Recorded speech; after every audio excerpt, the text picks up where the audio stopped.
Assalamualaikum warahmatullahi wabarakatuh. Halo semuanya, selamat datang di podcast kami kelompok 5 yang beranggota Damar, Cahaya, Bianca, Shan, Alia, dan Reno. Pada video kali ini, kami akan menjelaskan dan membawa kalian dalam perjalanan yang menarik dan penuh wawasan mengenai sebuah konsep kekerabatan yang berbeda dari yang biasa kita kenal, yaitu kekerabatan matrilineal. Mungkin banyak nih yang belum tahu matrilineal. Jadi, matrilineal itu merupakan paham suatu adat masyarakat yang mengatur alur keturunan berasal dari pihak ibu. Sistem matrilineal di Indonesia memang tidak sebanyak sistem adat patrilineal. Namun bukannya tidak ada, malahan mampu memberikan warna dalam kebudayaan di Indonesia. Matrilineal berasal dari dua kata bahasa Latin, yaitu mater yang berarti ibu dan linea yang berarti garis. Jadi, matrilineal berarti mengikuti garis keturunan yang ditarik dari pihak ibu. Sementara itu, matriarkat berasal dari dua kata bahasa Yunani, yaitu mater yang berarti ibu dan archein yang berarti memerintah. Jadi, matriarki berarti kekuasaan berada di tangan ibu atau pihak perempuan. Lawan dari matrilineal adalah patrilineal, yaitu suatu adat masyarakat yang menyatakan alur keturunan berasal dari pihak ayah. Penganut adat patrilineal di Indonesia, sebagai contohnya itu adalah suku Batak, suku Rejang, suku Bali, suku Sangir, dan suku Gayo.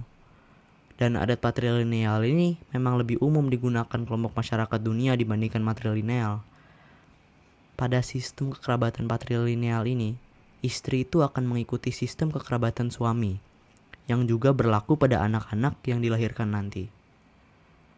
Dalam perkawinan, sistem kekerabatan patrilineal juga disebut perkawinan jujur, yakni seorang perempuan diberi penggantian oleh keluarga suami berupa benda atau uang, yang biasanya itu disebut tuhor atau tukon, yang juga berarti ganti.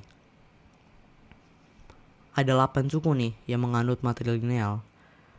Ada suku Minangkabau, ada suku Garo, ada suku Mosuo, ada suku Hopi, ada suku Navajo, ada suku Iroquois, suku Ovambo, dan juga suku Akan.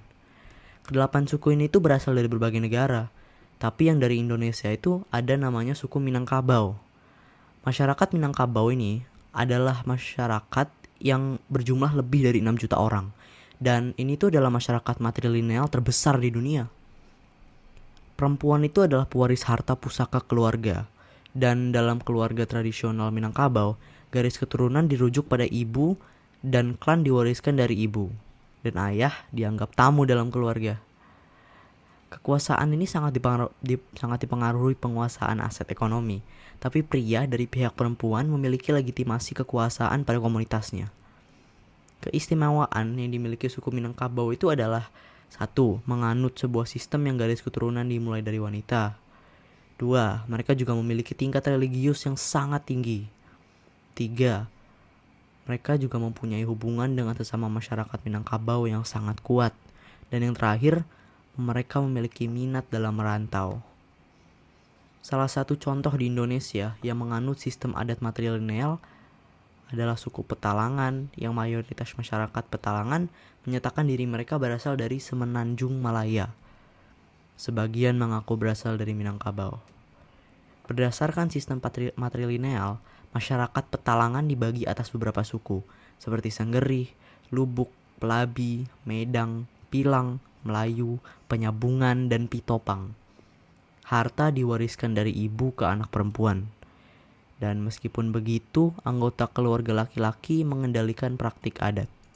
Pemimpin sukunya adalah Nini Mama yang dipilih melalui musyawarah anggota keluarga laki-laki.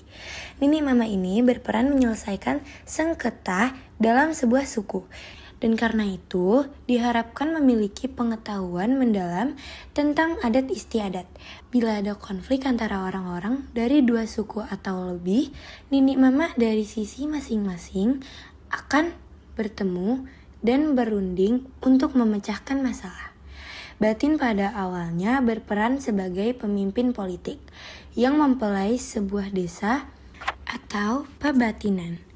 Kepala semua batin orang Petalangan disebut sebagai Monty Ajo atau Menteri Raja. Gelar yang berasal dari kedudukannya di Kesultanan Pelalawan. Monty Ajo dipilih dari para batin dan oleh para batin. Dalam sistem administrasi di Indonesia, pemimpin adalah kepala desa dan batin hanyalah jabatan simbolis. Contoh dari luar negeri yaitu suku Garo. Suku Garo tinggal di negara bagian Meghalaya di timur laut India. Masyarakat Garo menggunakan campuran bahasa Tibet dan Burma. Jika seorang pria menikah, ia ikut tinggal bersama istri atau ibu istrinya. Jika seorang perempuan kehilangan suami dan tidak bisa mengolah sendiri lahannya, ia berhak mendapat suami baru dari keluarga suaminya yang meninggal dunia. Ada juga suku Mosuo dari Cina. Masyarakat Mosuo tinggal di barat daya Cina.